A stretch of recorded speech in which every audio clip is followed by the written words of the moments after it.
Je suis honoré et ému de me trouver dans cette situation particulière de candidat à la présidence de la République devant vous.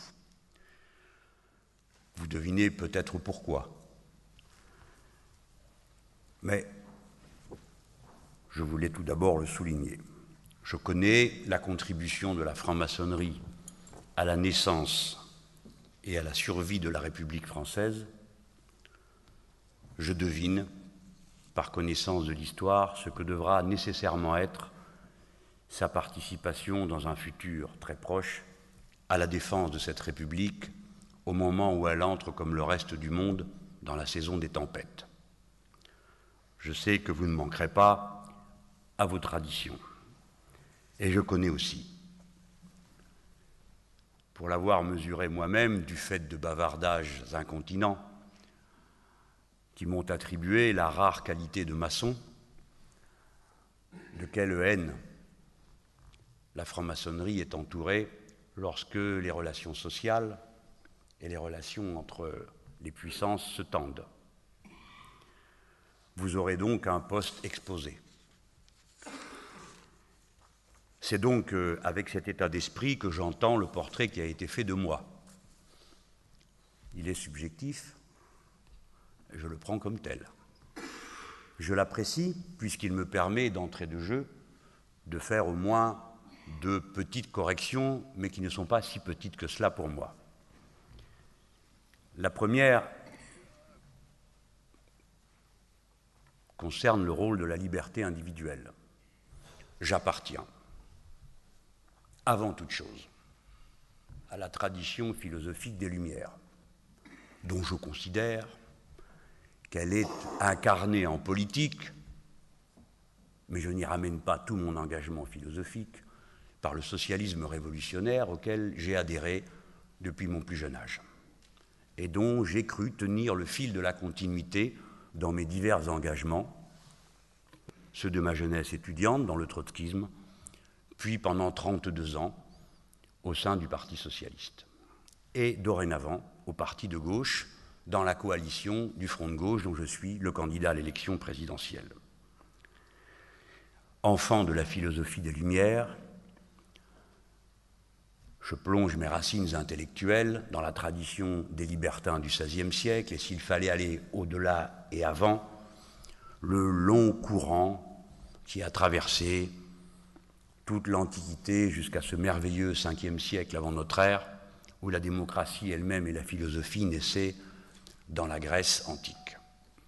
C'est à cela que je me rattache, et par conséquent, le primat de ma pensée politique, c'est la liberté de conscience. La liberté individuelle, de quoi se découlent toutes les autres vertus qui peuvent ensuite être mises au service du collectif humain. Je n'ai donc rien à voir avec ceux qui apportent d'une quelconque manière des restrictions à la liberté individuelle.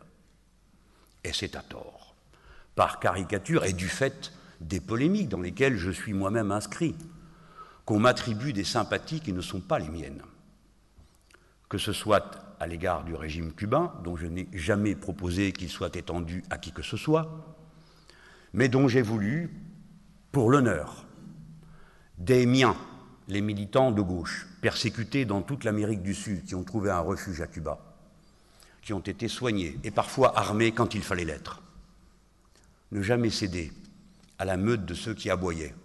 Et j'ai demandé qu'avant toute chose et avant de discuter de quoi que ce soit s'agissant de Cuba, on commence par libérer Cuba de l'odieux embargo qui l'étrangle depuis plus de 40 ans. Et à ce motif, je me suis vu tout d'un coup transformé en admirateur et en supporter d'un régime que je ne propose pas aux Français. De la même manière, je n'ai rien à voir avec la politique du Parti communiste chinois. J'ai plaidé, au contraire, pour que ma patrie, loin de s'en remettre à l'intercession des États-Unis d'Amérique pour organiser le monde, qui a le privilège d'un dialogue singulier avec la République populaire de Chine. Ma patrie et l'Union européenne est un dialogue direct et organisé avec la Chine pour réguler les échanges destructeurs qui aujourd'hui emportent une partie de notre industrie. Je tiens ma thèse Et j'ai vu dans les événements depuis des déroulements inouïs où l'on est allé chercher en Chine des capitaux qui, paraît-il, manquent ici. Et où on a demandé, lorsqu'on est l'Union européenne, 25% du PIB mondial, le secours de la Chine populaire et communiste, qui est le 10% du PIB mondial. 25% d'un côté, 10% de l'autre. Le revenu par tête en Chine est le 70e du monde. Celui des Grecs est le 30e. Et c'est au 70e qu'on demande de venir apporter de l'aide au 30e. Je demande donc à présent qu'on juge non pas d'après les caricatures, mais d'après les faits qui sont posés et les propositions qui sont réellement exposées. Si je me trompe, qu'on me montre en quoi, plutôt qu'on m'injurie. Et ainsi, mes adversaires ont, c'est le jeu, répandu dans le public des idées dont je suis obligé, ici, là, d'avoir à me défendre. Je remercie l'orateur du ton précis et détaché qui me permet de faire à mon tour une réponse précise et détachée sur ces points dont vous sentez chacun quelle importance il a. Donc, comme des Lumières, essayant d'en être digne, je porte un diagnostic. Le monde est entré dans la saison des tempêtes. J'ai utilisé un vers de Shakespeare qui a servi de titre à William Faulkner et peut-être ai-je surestimé les talents de ceux qui allaient me critiquer. Ce vers dit que le monde est un chaos de bruit et de fureur raconté par un idiot. Comme d'habitude, lorsque le sage montre la lune, l'idiot regarde le doigt. Et j'ai dit, plutôt que de vous préoccuper du récit de l'idiot, c'est celui que vous entendez, préoccupez-vous de savoir en quoi consiste le bruit et la fureur de notre temps. Je suis le bruit et la fureur de ce temps, et je dis d'une manière un peu présomptueuse.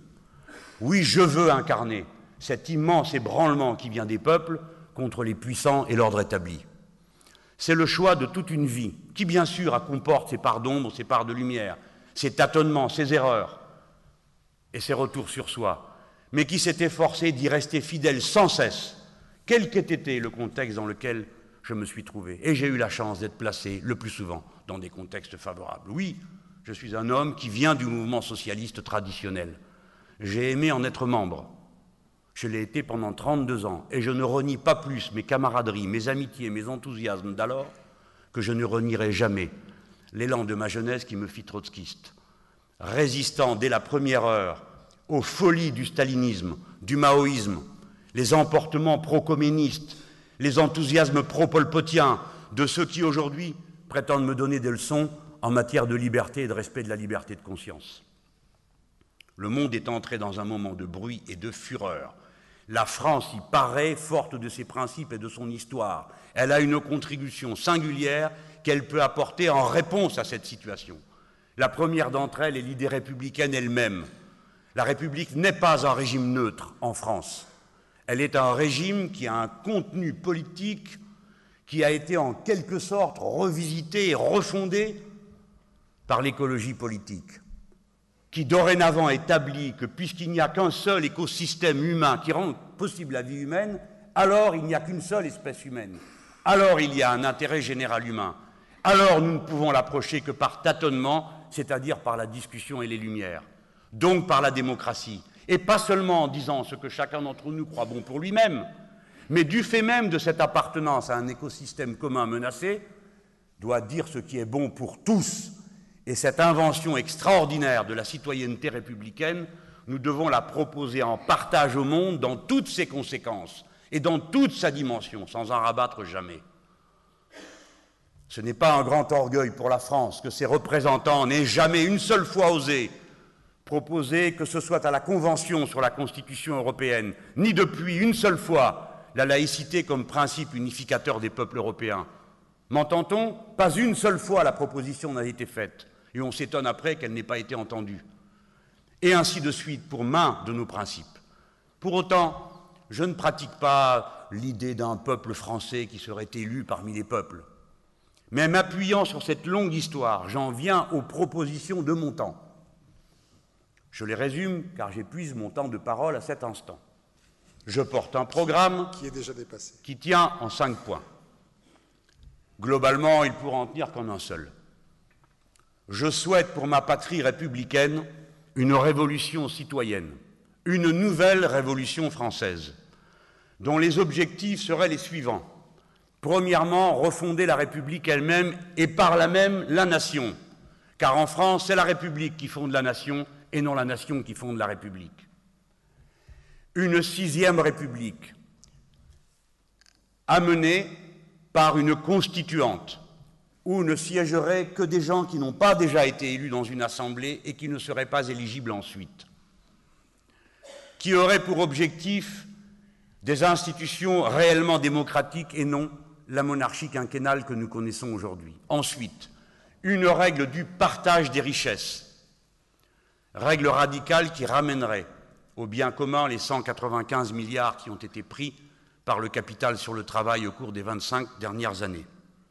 Enfin, qui établirait une planification écologique proposant à tous les Français un horizon commun de développement et de progrès humain, s'appuyant sur d'autres normes et d'autres indices que j'appelle indices de progrès humain que ceux qui aujourd'hui sont limités au seul PIB. Bien sûr, pour faire tout cela, la France doit appeler les peuples à rompre avec le traité de Lisbonne dont ils sont en train de périr à petit feu du fait des politiques d'austérité qu'elle déclenche dans l'ensemble du vieux continent. Et puis, il lui faudra aussi se montrer à la hauteur des tâches de paix que notre temps appelle. Car la paix n'est pas un état de nature, c'est une construction politique, et cette construction politique est mise en cause par les tensions que le règne du libre-échange et de la concurrence libre et non faussée ont déchaînées sur le monde et sur le vieux continent. N'aurais-je qu'un seul message à transmettre ce soir? C'est à la fois celui de l'inquiétude à l'égard de ces tensions qui montent et qui ravivent aux vieilles cicatrices les vieilles plaies entre les nations. L'insupportable dictature des marchés, plus forte que les référendums populaires, s'imposant aux nations à qui il est demandé des comptes avant même qu'ils les aient présentés devant leurs députés, est une situation intolérable. La chancelière allemande décrétant qu'il faut surveiller chaque jour les Grecs, le président de la République française convoquant les premiers ministres de deux pays pour leur faire la leçon sont des situations intolérables qui ne seront pas tolérées par les peuples. Et enfin, ce sera mon dernier mot, c'est celui de l'optimisme.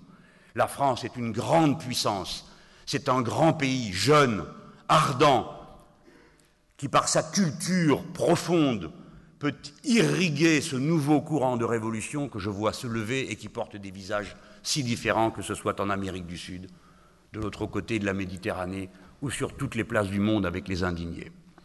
J'ai dit ce que j'avais à dire. Merci, monsieur. Vous pouvez rester au lutrin.